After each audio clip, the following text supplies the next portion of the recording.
Assalamualaikum kawan, selamat datang di Kayu Lara.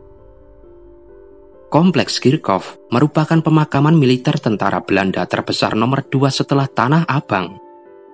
Terletak di Jalan Teuku Umar, Kampung Sukaramai, Banda Aceh.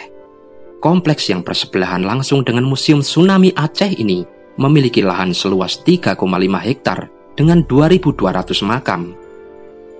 Saat memasuki areal kompleks, pengunjung disambut tembok tinggi melengkung yang megah, dibangun pada tahun 1893 Masehi. Bagian atas pintu gerbang tertulis, "Untuk sahabat kita yang gugur di medan perang," dalam 3 bahasa, Belanda, Arab, Melayu, dan Jawa. 20 meter memasuki pintu gerbang Kirchhoff, tepatnya di tengah-tengah jalan setapak, terdapat sebuah prasasti putih bersepuh warna keemasan dan biru. Prasasti setinggi 1,5 meter itu adalah kediaman terakhir Rudolf Kohler. Di Eropa, Kohler merujuk pada sebuah nama keluarga Yahudi. Nama lengkapnya Johann Hermann Rudolf Kohler, lahir pada 3 Juli 1818 di Groningen, Belanda. Ia adalah orang Yahudi yang menjalankan perang sebagai panglima angkatan perang Belanda dalam agresi pertama menundukkan istana Sultan Aceh pada tahun 1873. Lebih dari 35 tahun, perang menundukkan Aceh merupakan perang terlama dan termahal yang harus dilakukan Belanda untuk bisa menundukkan Serambi Mekah. Pertama kali mendarat di pantai Aceh pada tanggal 8 April 1873. Hanya dalam waktu 3 pekan, serdadu Belanda sudah tidak kuat menghadapi gempuran gerilyawan Mujahidin Aceh. Pada 14 April, dengan mengerahkan seluruh kekuatannya di bawah komando Kohler, tentara Belanda merebut lagi Masjid Baitur Rahman. Tetapi tembakan pembidik Aceh telah merenggut nyawa Kohler, sehingga rencana penyerangan selanjutnya menjadi tak terkendali.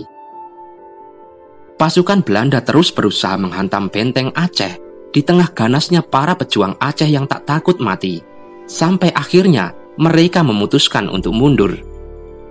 3 minggu kemudian, mereka sudah kembali di atas kapal-kapal mereka setelah menghadapi perlawanan paling sengit yang dihadapi militer Belanda di Hindia Timur.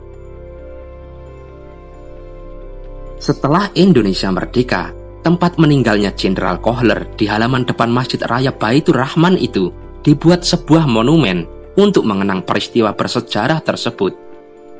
Sampai sekarang, nisan makam Kohler masih bisa kita saksikan di Kompleks Kirchhoff Aceh atau Museum Taman Prasasti di Jakarta. Bagi mata awam, mungkin kita akan terkagum-kagum dengan prasasti makam yang berbentuk kotak dengan tinggi sekitar 2 meter yang dipahat dengan aneka simbol. Namun bagi mereka yang sedikit banyak mengetahui makna simbol-simbol yang terdapat di prasasti makam tersebut, maka simbol-simbol itu bisa berbicara banyak tentang sosok yang dikubur di dalamnya. Di atas prasasti Kohler terdapat simbol heksagram atau bintang David di tiap sisinya. Dan tiap-tiap rusuk prasasti secara vertikal terdapat obor yang terbalik di mana apinya yang menyala terletak di bawah. Lalu di tiap sisi terdapat simbol-simbol dan tulisan yang berbeda, di antaranya simbol The Iron Cross atau juga dikenal sebagai salib Templar. Dan simbol ular melingkar dengan mulut yang menggigit ujung ekornya, atau dalam dunia simbol disebut sebagai Ouroboros simbol. Hanya orang Yahudi yang dimakamkan dengan simbol bintang David di prasastinya. Dengan demikian jelas, penyerangan Belanda atas Banda Aceh dipimpin oleh seorang perwira Yahudi Belanda. Tentang simbol salib Templar, hal ini memperkuat jika Kohler bukanlah Yahudi biasa, melainkan seorang Yahudi yang sedikit banyak bersinggungan dengan kelompok-kelompok rahasia Luciferian, seperti halnya Templar, Freemason, Rosicrucian, dan sebagainya dengan adanya simbol ular Ouroboros. Dalam kamus simbol dunia, Ouroboros yang termasuk ke dalam satanic simbol ini memiliki arti sebagai keabadian, kesemestaan, yang juga mewakili kekuatan Lucifer itu sendiri. Dalam dunia modern, sejumlah perusahaan di dunia juga menggunakan simbol Ouroboros sebagai logo perusahaannya. Semisal Vodafone, Lucien Technology.